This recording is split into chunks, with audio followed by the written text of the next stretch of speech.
지난주 말씀을 기억하십니까? 우리 지난주에 예수님께서 제자들을 재촉하셔서 배를 태워서 벳세다 건너편으로 보내십니다. 그때 이 제자들이 배를 타고 가는 도중에 풍랑을 만났고 예수님께서 바다 위를 걸어오셔서 제자들을 만나주시고 그 풍랑에서 구원을 해주셨다라는 것을 우리 함께 말씀을 나누었습니다. 오늘 이 말씀은 예수님께서 제자들과 함께 게네사렛 땅에 도착하셔서 그곳에서 일어난 사건을 기록하고 있습니다. 우리가 이 말씀을 그냥 읽고 지나치면 한 가지 놓치는 부분이 하나가 있는데, 오늘 말씀 34절 말씀을 보시면 그들이 건너가 게네사렛 땅에 이르렀다라고 되어 있습니다. 그런데 예수님께서 제자들을 재촉하셔서 배를 태워서 보내실 때에 사실 그냥 아무 때나 가라라고 말씀하신 것이 아니라 목적지가 있었습니다. 마가복음에는 건너편 벳세다라고 이렇게 표현이 되어 있는데 벳세다의 건너편으로 가라 이렇게 기록되어 있고, 요한복음에는 가버나움으로 가라고 예수님이 말씀을 하셔서 그 제자들이 배를 타고 가버나움으로 가고 있었다 이렇게 되어 있습니다. 그러니까 주님께서는 이 제자들을 배에 태워서 급하게 보내실 때에 가버나움으로 가라는 목적지를 주셨고 제자들은 그 목적지를 향해서 가고 있었습니다. 만약에 풍랑을 만나지 않았더라면 제자들은 그냥 자연스럽게 가버나움에 도착을 했을 겁니다. 그런데 중간에 풍랑을 만났고 예수님께서 찾아오셨고 그들을 데리고 가버나움으로 가신 것이 아니라 방향을 잠깐 트셔서 게네사렛로 가셨다라는 것을 여러분들이 이 말씀을 통해서 발견할 수가 있는 것입니다. 사실 제자들의 마음에는 예수님의 뜻을 아마 이해하지 못하는 마음이 있었을 겁니다. 분명히 주님은 우리를 가버나움으로 가시라고 했는데 왜 갑자기 게네사렛로 방향을 트셨는가? 제자들은 그 뜻을 알지 못했을 겁니다. 그러면 주님은 왜 방향을 바꾸어서 가버나움이 아니라 게네사렛로 가셨습니까?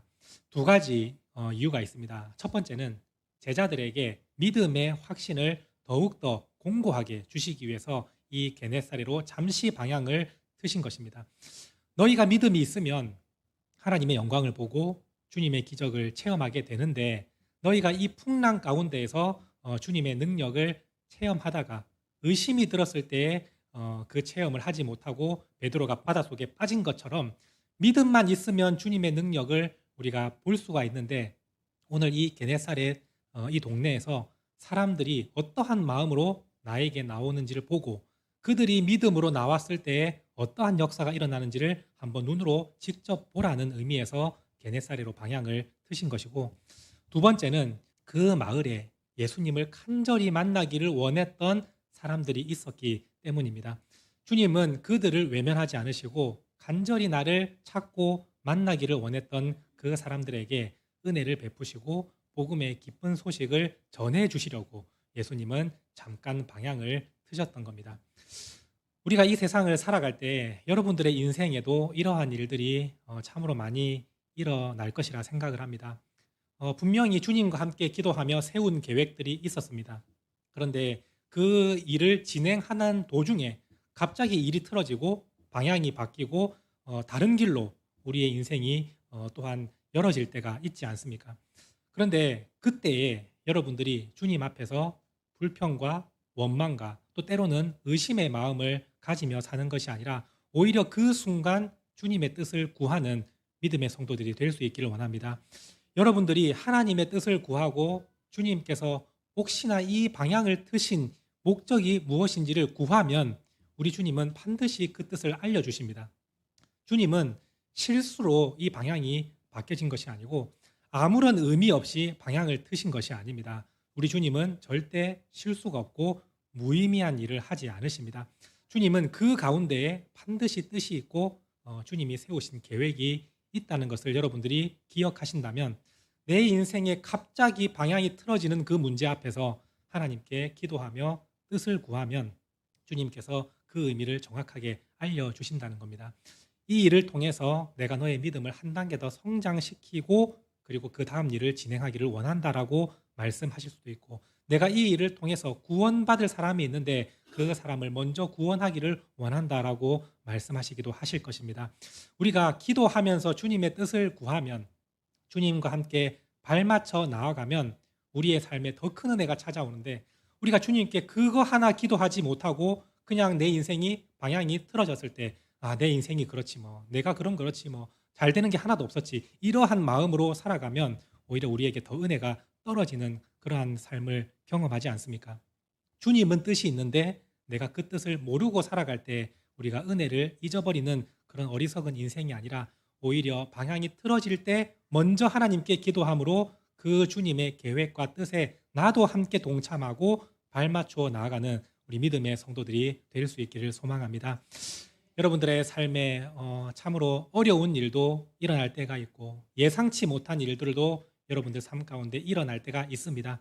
그러나 그 가운데 주님은 나의 길을 인도하고 계시는 분이심을 믿으시고, 주님께서 그 방향을 틀어서 나를 이끌어 가시면 반드시 그곳에 더 놀라운 뜻과 계획이 있다는 사실을 여러분들이 항상 기억하며 나아가는 믿음의 성도들이 되시기를 간절히 소망합니다. 이렇게 예수님과 제자들이 가버나움이 아니라 게네사렛에 도착을 합니다.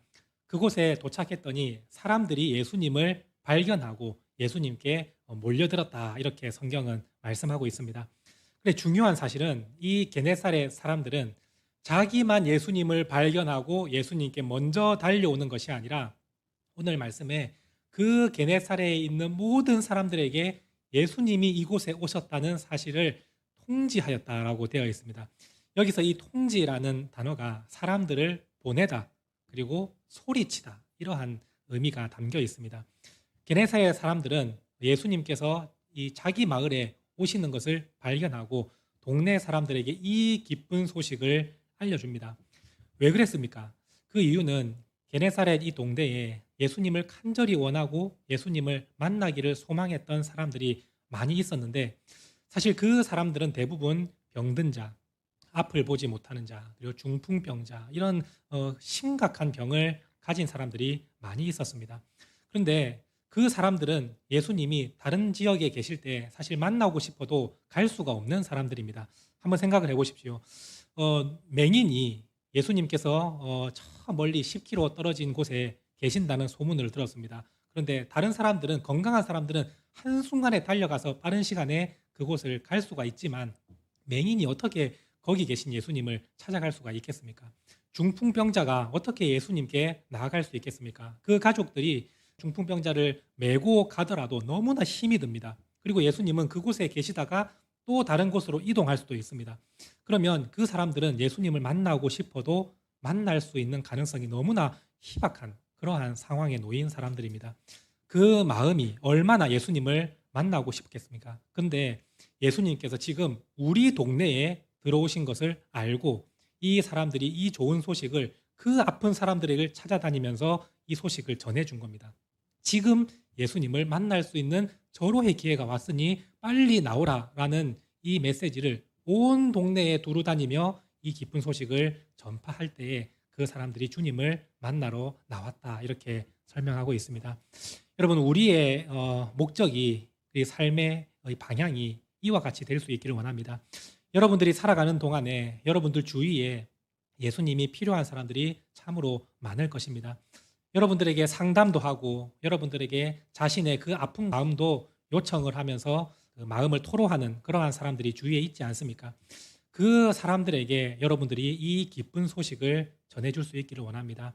하나님의 아들이신 예수님을 만나기만 하면 여러분들의 문제는 끝이 납니다라는 그 소식을 여러분들이 통지할 수 있기를 원합니다. 사람들을 찾아다니고 아픈 자들에게 먼저 다가가서 이 기쁜 소식을 전할 때 그 사람은, 그 소식 자체가 복음입니다.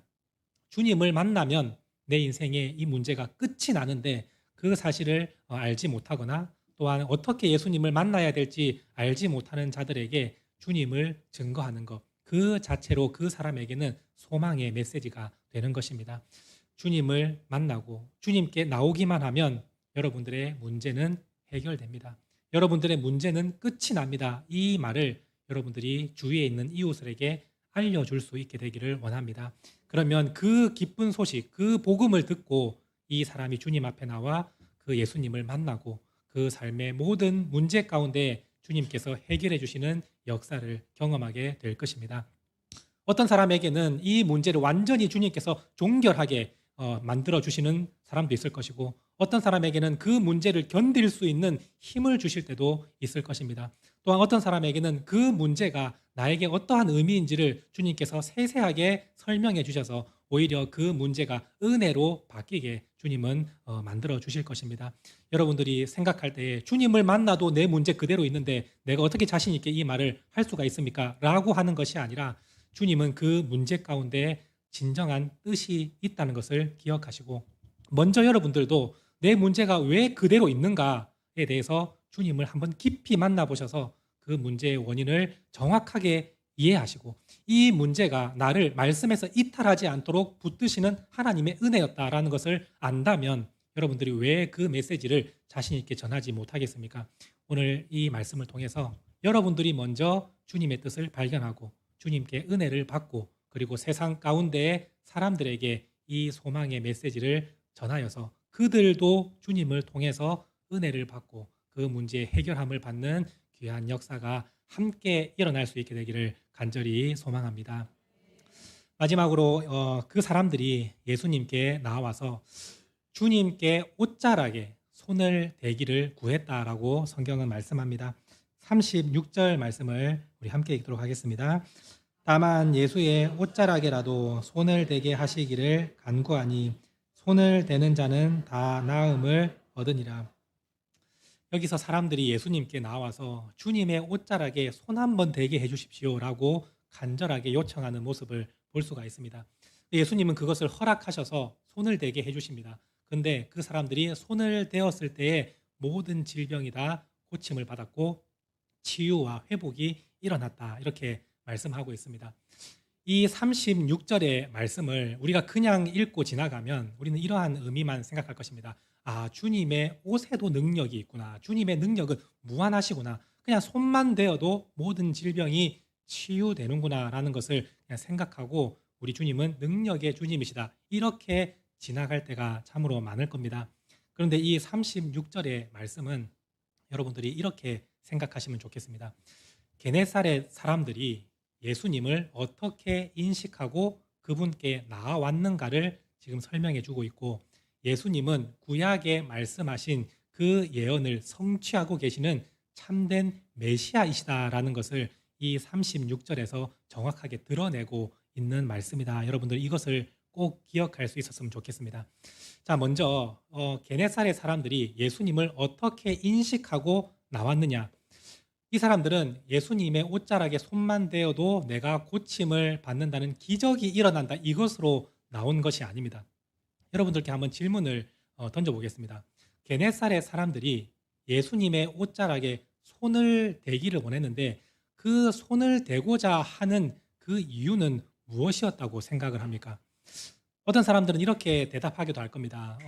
이전에 혈루증 여인이 예수님의 옷자락에 손을 대었을 때 그 질병이 즉시 고침을 받고 회복되었던 그 사건이 게네사렛 사람들에게도 소문이 퍼져서, 아, 나도 그 여인처럼 저 예수님의 옷에 손만 대면 내 질병이 치유될 거라고 생각을 해서 이 사람들이 그 마음을 가지고 예수님께 나왔지 않았을까, 이렇게 대답하는 분도 계실 겁니다. 근데 그거는 근본적인 대답이라고는 할 수가 없습니다. 왜냐하면 제가 다시 한번 질문을 해보겠습니다. 그러면 혈루증 여인은 왜 예수님의 옷자락에 손을 대기를 원했습니까? 이렇게 질문을 하면 역시나 대답이 막힌다는 것이 좀 이해가 되시죠? 이 말씀에는 특별한 의미가 있습니다. 혈루증 여인도 그렇고 게네사렛 사람들도 그렇고 예수님을 구약에 말씀하신 메시아로 믿었기 때문에 그 믿음에 근거하여, 말씀에 근거하여 이 행동이 나왔다라는 것을 여러분들은 기억하시면 좋겠습니다. 어떤 말씀을 가지고 이 사람들이 예수님께 나왔습니까?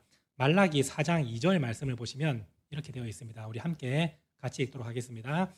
내 이름을 경외하는 너희에게는 고기 놓은 해가 떠올라서 치료하는 광선을 비추리니 너희가 나가서 외양간에서 나온 송아지같이 뜨리라. 이 말씀 잠깐만 그대로 띄워주시면, 내 이름을 경외하는 너희에게, 이 말은 하나님을 사랑하고 하나님을 경외하는 그 믿음을 가진 사람들에게 공의로운 해라는 것은 주님이 보내실 메시아를 상징하는 겁니다. 그 메시아가 너희에게 오실 것인데 그분에게는 치료하는 능력이 있다. 이것을 지금 말라기 4장 2절에서 나오고 있는데, 근데 이 말씀을 아무리 봐도 예수님의 오자락하고는 전혀 상관이 없다고 생각할 수 있을 겁니다. 근데 사실 이것은 우리가 한글로 번역하는 가운데에 그 의미를 놓치고 번역했기 때문에 우리가 이 36절 말씀과 이 말라기 4장 2절의 말씀이 전혀 매치가 되지 않는 겁니다. 이 말씀을 제가 단어를 하나하나 설명해 드릴 테니까 한번 잘 깊이 생각해 보시면 좋겠습니다. 여기서 치료하는 광선이라고 되어 있는데, 여기서 광선이라고 말하는 것은 사실 그 유대인들은 날개라는 단어하고 똑같은 단어를 사용합니다. 날개. 그래서 우리나라 말에서 공의로운 해에 날개가 있다라고 생각을 한다면 그 날개는 여러분들 어떤 이미지를 생각합니까? 태양에 날개가 있다라고 생각하면 이미지만 떠올리면 우리 그림 한번 보여주시면 이런 이미지를 떠올릴 겁니다. 태양에 날개가 있다. 이러면은 그 날개는 그 빛을 비추는 광선이 그 날개가 되지 않겠냐. 이러한 이미지를 가지고 우리나라 말에는 치료하는 날개를 치료하는 광선이라고 이렇게 번역을 한 겁니다. 왜냐하면 공의로운 태양이라고 생각을 하기 때문에. 그런데 유대인들은 이 공의로운 해를 메시아로 정확하게 인식을 하고 있습니다. 메시아가 오시면 그분의 날개에 치료의 능력이 있다. 이 사람들은 그렇게 이해를 하고 있는 겁니다. 그러면 메시아가 오실 때 그분의 날개는 뭐를 의미하는 겁니까? 천사처럼 메시아가 날개를 달고 오신다는 뜻입니까? 그게 아니라 옷을 의미하는 겁니다. 옷. 예. 특히나 유대인들에게는 그 겉옷에 항상 밑에 보면 옷술이라는 게 달려 있습니다. 구약에서 하나님께서 율법에 너희 하나님의 백성들은 반드시 옷 내 귀퉁이에 옷술을 달아야 된다. 이렇게 말씀을 하시는데, 그렇게 말씀하신 이유는 이 옷술을 볼 때마다 하나님의 말씀을 기억하고 나는 하나님의 백성이라는 것을 생각하면서 살아가라는 의미로서 주님은 이스라엘 백성들에게 이 옷술을 달아라고 명령을 내리신 겁니다. 근데 사람들은 내 옷술을 볼 때도 나는 하나님의 백성, 하나님의 말씀대로 살아야 되는 사람, 이것을 기억하고 다른 사람의 옷술을 볼 때에도 그 의미를 항상 생각하며 살았던 겁니다.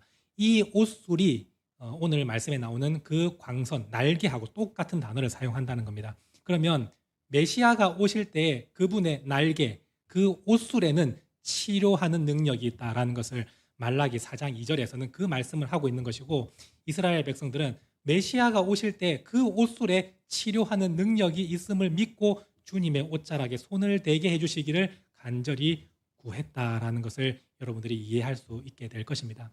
그래서 우리나라 번역도 사실은 뭐 틀린 것은 아니지만 진짜 참된 의미를 놓치고 있다라는 것을 여러분들은 생각하시고, 이 말라기 4장 2절을 말씀을 읽으실 때 진짜 의미를 여러분들이 항상 기억하셔서 하나님을 사랑하고 하나님을 경외하는 그 자들에게 주님께서 메시아를 보내주시는데, 그 메시아의 옷자락, 옷술에는 치료하는 능력이 있고 그 치료를 받을 때에 너희가 송아지처럼 밖에 나가서 뛰어다니는 인생이 될 수 있다. 이렇게 예언을 하신 그 말씀을 예수님께서 그대로 성취하셨다라는 것을 36절 말씀에 기록하고 있는 것입니다.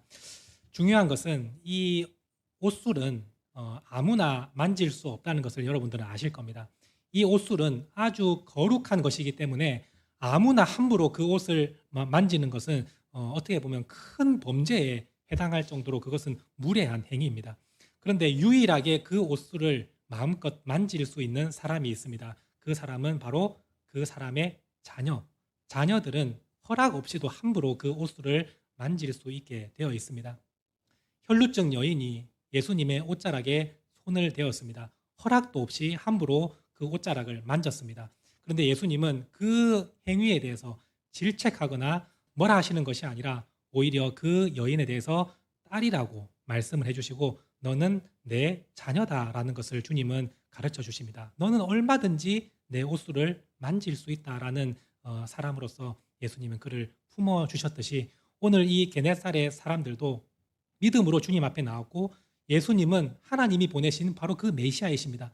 구약 성경에 예언되어 있는 바로 그분이십니다라는 믿음을 가지고 나왔을 때에 예수님은 그것을 허락하시면서 너희는 내 자녀다. 하나님의 자녀들이다라는 것을 예수님은 다시 한번 가르쳐 주시며 그들에게 은혜를 베푸셔서 모든 사람이 다 치유받는, 한 사람도 빠짐없이 주님의 은혜를 경험하는 그러한 놀라운 역사가 게네사렛에서 일어났다라고 성경은 말씀하고 있습니다. 오늘 주님은 우리에게도 같은 마음을 품고 계십니다. 여러분들이 간절한 마음으로 주님을 찾고 간절한 마음으로 주님께 기도하며 나아갈 때에 우리 주님은 여러분들을 절대로 외면하지 않으시고 여러분들의 그 기도 제목을 듣고도 방치하는 그런 분이 아니십니다. 여러분들의 기도를 주님께서는 귀 기울여 들으시고 또한 여러분들을 내 자녀라고 다시 한번 강조하시며 여러분들의 위로와 소망을 주시는 분이 우리 주님이십니다. 여러분은 이 말씀을 생각하면서 오늘 내가 주님을 간절한 마음으로 찾을 때에 주님은 나를 품어주시고 다시 한번 나를 안아주시며 나의 그 문제 가운데에서 주님은 반드시 은혜 베푸시고 역사하셔서 건져주시고 도와주시고 우리의 삶을 가장 좋은 길로 인도해 주시는 우리 예수님이심을 여러분들이 믿음으로 고백하며 나아가는 귀한 성도님들이 될 수 있기를 간절히 소망합니다.